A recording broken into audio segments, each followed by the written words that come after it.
Hi, I'm Craig Smith, and this is Eye on AI.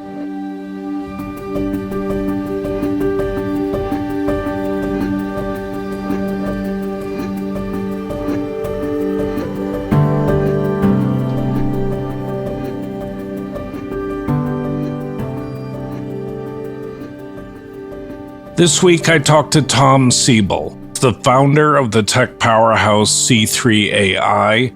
He spoke about some of the fascinating applications C3.AI is working on, from military target acquisition to precision healthcare, and along the way he talked about the potential dark side of our technological future. Tom is an outspoken man with strong opinions that he's not afraid to voice, a refreshing quality in a CEO. I'm sure you'll enjoy the conversation. Before we begin, I want to mention again ClearML, an open source MLOps solution, which is sponsoring the podcast. I really appreciate their support. ClearML allows users to easily track, orchestrate, and automate ML workflows at scale. You can sign up for free, log your entire process, version data, build model repositories, provision machines, schedule containers, and deploy pipelines directly from code. If you're a data engineer, an ML engineer, DevOps, or a data scientist, go check out ClearML today at clear.ml. That's CLEAR.ml.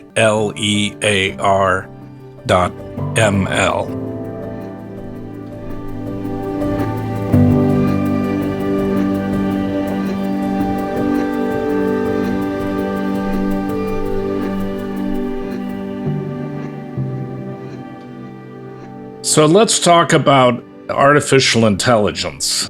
If you could start by introducing yourself, give your background, how you got involved in artificial intelligence and deep learning in particular, and how C3.AI got started, and then we'll go from there. Good morning. My name is Tom Seibel, and I'm the Chief Executive Officer of C3.AI. And we are enterprise application software company and one of the world's largest providers of enterprise AI software applications. And I have been in the information technology industry now for 4 decades. I am a computer scientist from the University of Illinois. I did my graduate work in relational database theory, went to work for a little startup with about 20 people called Oracle Corporation. Turned out to be a pretty good idea, and ultimately was one of the guys who ran that business. About a decade later, I spun out with a few people and started a company called Seibel Systems, and we invented this market of today as CRM. And this year, that's about $120 billion software and services market. We sold Seibel to my former colleague, Larry Ellison at Oracle in January of 2006. And then in 2007 and 2008, we started to think about what was happening next in information technology. And so we saw the information technology business grow from about a $200 billion business in 1983 when I joined Oracle to, say, a $3 trillion business perhaps in 2008. And we had seen information technology change everything. By the time we went through mainframe computing to mini computing to personal computing to the internet to the smartphone, we changed everything about the way we communicate, the way that we entertain ourselves, the way that we recreate, the way that we work. And so it really had a big impact on society. Now, as we powered into the 21st century, we saw that there were some new vectors of information technology coming online that we thought were going to accelerate the growth rate of the business and change things in very significant ways. And these accelerants included elastic cloud computing, big data, the Internet of Things, and predictive analytics. So we founded C3 in January of 2009, and the objective was to build a software platform and a family of application software that would allow governments and commercial industrial users to deploy predictive analytics or AI at very large enterprise scale.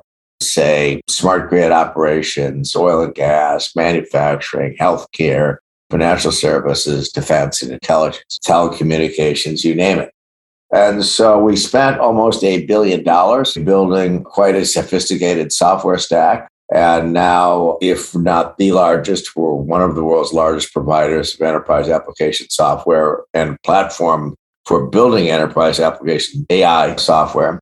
Through the cloud, we have kind of infinite computing capacity available at very low cost, infinite storage available at very low cost. These, in turn, enable us to solve classes of problems that were previously unsolvable in the area of predictive analytics, where we can predict with very high levels of accuracy things that haven't happened yet. The addressable market for enterprise AI is suggested by IDC to be about, I think, almost a $300 billion business this year, growing to close to a $600 billion business by 2025. So this is an extraordinarily large addressable market opportunity that changes everything about the way that we compute, everything about enterprise application software, and candidly, everything about the way we run large organizations. You started in 2009. That was before deep learning had been validated and was widely adopted. What kind of AI were you using in your predictive analytics at that point? We started out with supervised learning and then unsupervised learning. There's a minority of applications where we use deep learning. So when we get into things like the Missile Defense Agency and we're looking at predicting the trajectories of hypersonic, so that's clearly a deep learning problem. In many AI applications, say in banking or in healthcare, what have you, people are unwilling to do with a black box. They want explainable AI. So we deliver an evidence package to exactly why we are making this recommendation, why we believe this heart will fail, okay? Why we believe that this is what you need to do to optimize the integration of renewables, why we're making the recommendation that this is a bad actor, an insider threat, or this transaction is fraudulent. And that's impossible to do with deep learning. And so in many applications, for both statutory and, more importantly, ethical reasons, we're constrained to supervised learning and unsupervised learning techniques. We'll look at, say, thousands of signals. And let's say that we want to predict when a device is going to fail. Maybe it's a pump. Maybe it's a component on an offshore oil rig. Maybe it's a componentry on an aircraft for the Air Force.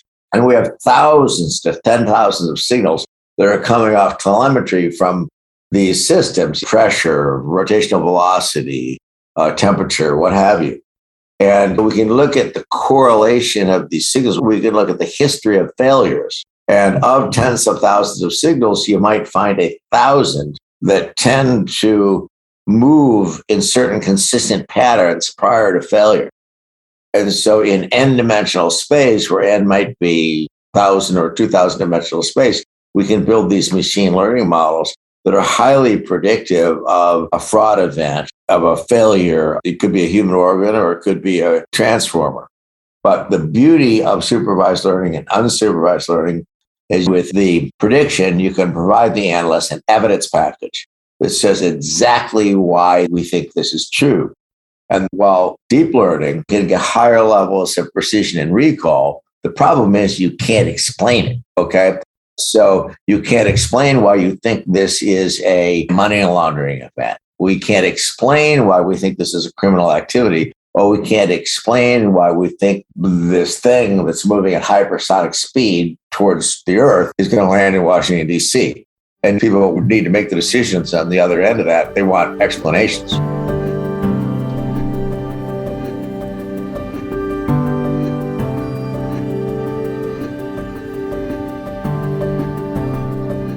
Have you run your system, your predictive system, against a deep learning system? And if the deep learning system is showing higher accuracy, can you offer that as an add-on or a validation to customers that, look, you need explainable. This is the system that's going to give you explainable.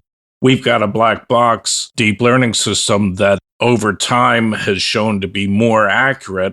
So you can factor that into your decision. Yes, we have. So there's no question with large enough sets of data, and these data sets do get quite large, that we can get higher levels of precision and recall with deep learning. Now, let's take an application like object identification for military applications. Is it a MiG or is it a 737? Okay. Now, we can demonstrate mathematically to 4 nines that the deep learning prediction is accurate. And so you can develop it mathematically to the point where the people feel comfortable with it. And it's just over time, it's a mathematical certainty that the deep learning system is more accurate. And honestly, when we're dealing with the issue of is it a MiG or is it a 737, you don't have time to evaluate a lot of data. You got to make a decision. Things are happening at 9 times the speed of sound, okay, when we're dealing with hypersonics. So, yes, we have. And there are applications where I think it is highly ethical and you can demonstrate mathematically that it's more accurate where people feel comfortable with it. However, when you're making a decision about is this a crime taking place? Is this a fraudulent transaction? Are we going to intervene? People don't feel comfortable with a black box if you say, we think this transformer is going to explode in New York. Okay. They want an explanation before they're going to roll a truck to replace the transformer. And we can give them that explanation. And so, honestly, most of the commercial applications of AI that we're finding today, people feel much more comfortable, and we feel more comfortable with supervised learning and unsupervised learning. When we get into big data means that we have all of the data associated with problems. We have all of the data, and we're not doing computation based upon a sample. We're doing all of the data. We use a different computational model. And there is no question that where these data sets get extremely large, and we have the computational capacity, which we do today, we can have much higher levels of precision and recall in AI.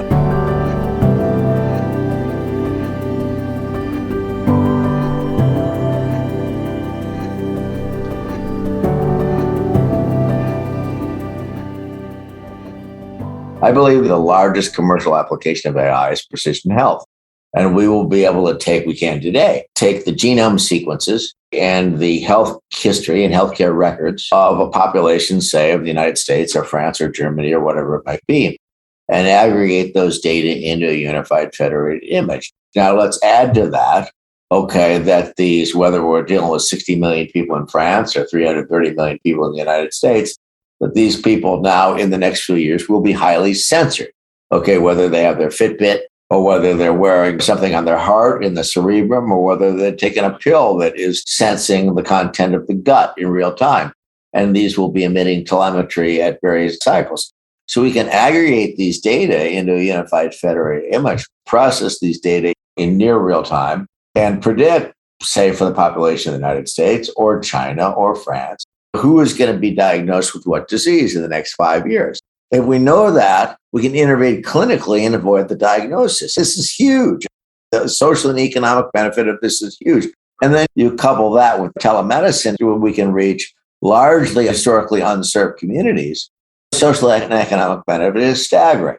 Let's go a little bit further with it, because this also, now I'm going to get to the dark side of this too. So right now, it's all goodness and light.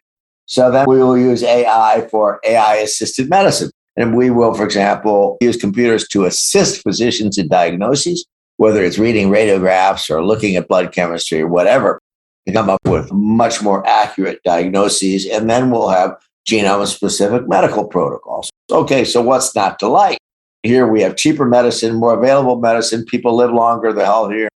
Let's stand back from this, because this happens, and this happens pretty quickly, and it's big. Now, all of a sudden, the question is, who has these data? And is this in the private sector or is this a single care provider? I'm not sure which is less benevolent. And the idea that either one of them is benevolent, you can kind of, I think, get over that. And so let's think this through, whether you want to think about the United States or whether you want to think about China. Let's think this through. The idea that who cares about pre-existing conditions when we know what you're going to be diagnosed with in the next 3 or 4 years? I mean, get over it. And the idea that these data are not going to be used to set rates, it is going to be used to set rates. How about ration healthcare? Absolutely, it will be used to ration healthcare. The privacy issues. I mean, do you want to know that you're going to be diagnosed with a terminal illness the next 30 years? I'm not sure I do. And how are these data going to be used? So the privacy implications and the dark side of this is very real. And so we have a largely unregulated industry. I think this idea that governments and private enterprise act beneficially, get over that. I mean, see China and Facebook for details. And so I think there are some very real and troubling ethical issues that we need to figure out how to deal with. And deal with through regulation or building safeguards into the AI systems? It's a really good question, Craig. And I know there's a wide range of points of view on this. It's arguable that our United States government is not particularly effective right now. So the idea that these guys are going to regulate anything in a way that makes sense is a little bit beyond me. That being said, I'm wrestling with it. If they don't regulate, I think we're in a world of hurt. We have a human health crisis going on, particularly amongst young people and teenage girls, body image issues, depression, self-image issues, suicide. This is a tragedy that's playing out and absolutely driven by social media. And I don't know what the cure is, but there's no question that there are enormous social and economic benefits associated with AI, whether it relates to energy and energy efficiency and climate and energy security, healthcare. But you get into some of these privacy issues and you get into the intersection of social issues. Look at social compliance scoring going on in China. How scary is that? Could that happen in the United States? Yes, it will happen in the United States. And so this is very 1984 Orwellian dystopian stuff. As C3 works with its client base, I mean, for example, in healthcare, the applications that you're talking about, do you see that kind of convergence of data and telemedicine and sensors? Do you see that happening yet? Or is that still just in the offing that it's going to arrive? I am confident that precision medicine will be the largest commercial application of AI. Are you guys working with any medical software companies to develop that kind of thing? Yes.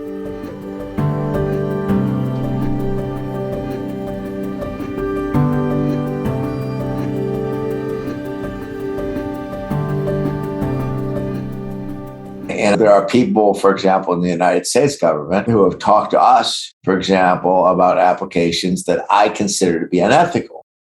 For example, one of the branches of the military wanted us to apply AI to their HR system. And the purpose of this was to determine who to assign, who to promote. We have this problem in data that you're well aware of, known as cultural bias. And I was dealing with the secretary of this branch of the military who was in my office. And we had done a lot of work with him on a number of important applications of AI.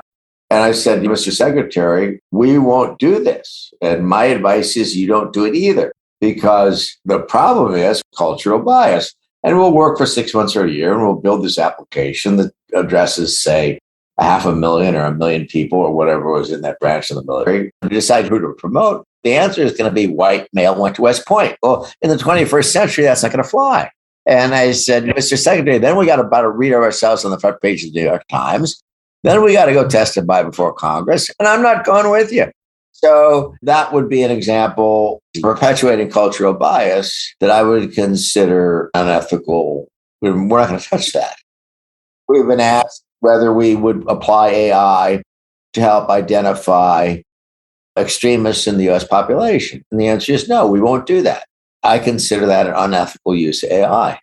What's an extremist, Craig, in the US population? I mean, it depends who you're talking to, right? Maybe it's you, maybe it's me, likely one of us, depending upon who's making the decision. And so there's some very thin ice here on the ethical edges of this that we need to be very careful about. We're very vocal about it. And unless we anticipate this problem, this could go to a very dark place. How, as a company, do you vet customer projects? Do you have a committee that looks at them, or is it more gut instinct? Some companies that will remain unnamed rely on staff ethicists who evaluate these things. Now, with all due respect, what is an ethicist? Okay, I think ethics is something you learn from your mother, which is the difference between right and wrong. And so at C3.AI, it basically comes down to the executive team, and we evaluate every one of these and we look at it. And for example, where we're doing military applications where there's no human in the loop, we won't touch it. Have you been asked for military applications without human in the loop? Yes, but it was a mistake. I'll be honest, it was a mistake. It had to do with a weapons system where one of the branches of the military, where they wanted to use AI. This would have been a deep learning problem, by the way, for target identification. Is it a MiG or is it a 737? Great deep learning problem. And then second, target acquisition. Perfect application of AI. We could do it 3 orders of magnitude faster. And then I got to page 3 of this thing and said they wanted us to pull the trigger. And I said, come on, there's 300 people around here to make sure that something that just never gets to my desk. Get this thing out of here. We don't want to touch it. And then they came back and said, no, that's not what we want. We want to form a human being. And we said, okay, we'll do that. So yes, I would say we're asked to do things that I consider to be unethical. China's doing target acquisition software. Once you saw that there was a human making the final decision, did the project go forward? Yes.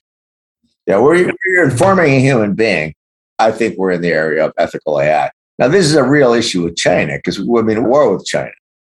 And one of the battlefields here is definitely AI. And these guys are very bright. They're very well trained. They're spending billions of dollars on developing AI for military and defense applications. And they do have a different sense of ethics than we do in the West. And you get to these guys in the Pentagon, and I spent a lot of time with them, and I assure you, they are surrounded by lawyers to make sure that they're operating within the rails. Okay, now we get to places like China and Russia, they don't have those constraints. So we have asymmetrical AI going on, and I'm not certain how that's going to work. Although you could argue that leaving the action to a human is a bit of a fig leaf because you don't need C3.AI to put that final step in. You or I could do it with a macro on our laptop. What I'm saying is if you provide a system to the military that does target acquisition but leaves the firing to a human, the military can take that and very easily turn that into a fully autonomous weapon. I do have the opportunity to interact with these people all the time, Craig, and I'm telling you, they're very careful and they're surrounded by lawyers, and these guys are very thoughtful about this.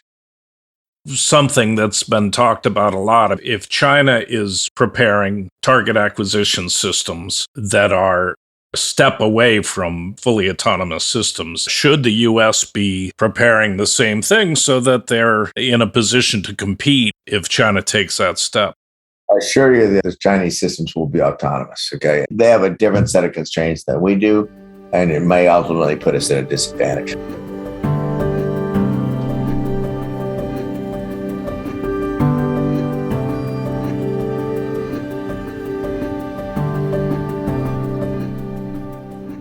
On the medical systems that you're working on, can you talk at all about how much you see this convergence of sensors and prediction and individual data in precision healthcare, how much you see it actually being implemented into systems? Can you talk about, without naming customers, about any of the systems that you're working on? Just as we've described, we're looking at systems where we aggregate the healthcare records of population of the United States and the genome sequences into a unified federated image. And that we deal with the telemetry coming from humans and build machine learning models that do disease prediction. That's an active project. Yes. Wow, that's interesting. And a solvable problem within the state of the art. Yeah. And where is the genome data coming from? Would individuals submit their individual genome? Or I know, for example, that China is collecting biodata on as many people, even Americans, as they can. There are large libraries of these data. We do not yet have genome sequences, say, of the population of the United States, but you can imagine that's not that far off.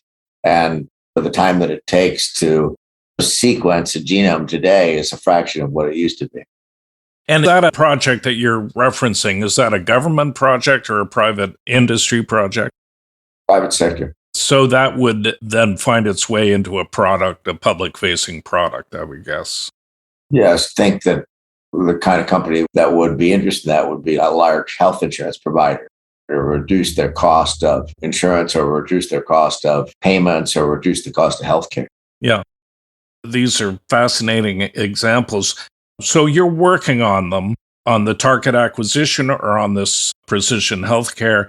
How far do you think before those systems are in place and active? Oh, we have large systems in place today that do things, for example, like AI-based predictive maintenance for the United States Air Force. We have most of the Air Force today who are using AI-based predictive maintenance for, say, F-15, F-16, F-18, F-35 Joint Strike Fighter, B-2, B-52. And we can monitor all these systems. I think we have 22 of these platforms live. And this is called RSO, Rapid Sustainment Office. It has to do with readiness or availability of aircraft. And the idea is if you can identify device failure before it happens, then the system's not going to fail when you want it. And those systems are in production today, at very large scale production. But specifically, target acquisition, for example, is that a research project or is that an implementation project? That's plain vanilla stuff. That's easy stuff. And that happens to be a natural and I would say highly ethical application of deep learning. Yeah. But the project that you're working on has been delivered and the US has that capability. We are actively engaged in bringing a system like that live. It is not live today. Do you have any idea how long before a system like that would be live or the system that you're working on? I'm certain that the Department of Defense has applications that do this that are live today. This is not a difficult AI problem. And on the precision healthcare, how long do you think before that genome-based precision healthcare for the population of the United States is online? 3 years. Really? Wow. And that's according to C3.AI's timeline. Yeah, that's my opinion. That's my well-informed opinion based on the people that I'm dealing with, the conversations we're having. It's within the state of the art. It's a solvable problem. The economic and social implications are staggering, and I think it's probably a 3-year problem. You were talking about the addressable market when we started. So for enterprise, for predictive analytics, do you have a sense of where we are on the penetration of the economy, how much of that addressable market has been addressed? I think we're in like the first half of the first inning, and maybe we might have the first guy up at bat. We're just scratching the surface of this one. So this is expected to be, I think, almost a $600 billion addressable market, according to IDC in 2025. So this looks like an entire replacement market for everything we've done in enterprise application software in the last 4 decades. This is a big one. And to that point, it will, in effect, remake the economy. There are so many areas of the economy that, frankly, haven't been disrupted even by the internet yet, that will be completely remade once you apply AI. I mean, certainly in predictive analytics, being able to foresee equipment breakdowns or employee churn rates or things like that. So how do you view the future? These are pretty disruptive technologies. Take me 10 years into the future. How many of these things will be impacting our daily lives? 100% of them will be impacting our daily lives every day. All of the systems will be predictive systems that will be around you in your house, in your business, in your car, in your healthcare system. Okay. And then we have this other issue of social media, which is a very scary thing. It's possible that social media might be the most destructive invention in the history of mankind. So where that goes, I don't know, Craig. So some of it's very scary, some of it's very disturbing, and a lot of it's really good. We're going to deliver safer, cleaner, more reliable energy with less environmental impact. Hard stop at massive scale, say at the scale of Shell. And we're doing it for the largest utilities in the world. So that's all goodness in light. But we get into some of these issues associated with health and privacy issues. We get into issues associated with social media, get into social compliance scoring. Craig, this is scary stuff. And you're familiar with what's going on with social compliance scoring in China. It's hugely scary. Okay, now let's open the cybersecurity door. How scary is that? That's existential, right? And you have this guy in Moscow, you put him in a corner and he can shut down the power system in the United States and everybody knows it. How scary is that? You shut down the utilities infrastructure in the United States, and like 9 out of 10 people die. How far is this guy from being cornered? Your guess is as good as mine, but it looks to me like he's getting cornered and we could have a problem. There are bad actors. AI, I mean, there's a hard intersection with what's going on with InfoSec and cybersecurity. The intersection of AI and what's going on with their ability to secure critical infrastructure is existential. And right now, I don't think we are able to secure critical infrastructure. Is that something that C3.AI is working on, those kinds of defenses, hardening infrastructure? Because certainly AI plays a role in that. Absolutely. Natural role for AI to use predictive techniques to identify zero-day strings. They all come down to phishing attacks, right? And so we should be able to identify something as a phishing attack. And we shouldn't have to hire Kevin Mandia to spend 3 months to tell us which building this thing came from in Shanghai. We should be able to figure that out in milliseconds. And yes, I think that is a huge and important application of AI. And we'll be taking a hard look at that in the immediate future. C3.AI, you mean when you say we? Yes.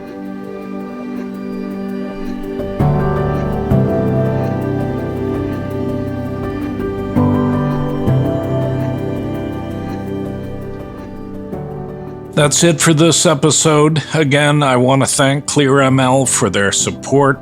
Please take a moment and visit their website at clear.ml. That's CLEAR.ml. See what they offer. I want to thank Tom for his time. In the meantime, remember, AI is about to change your world, so pay attention.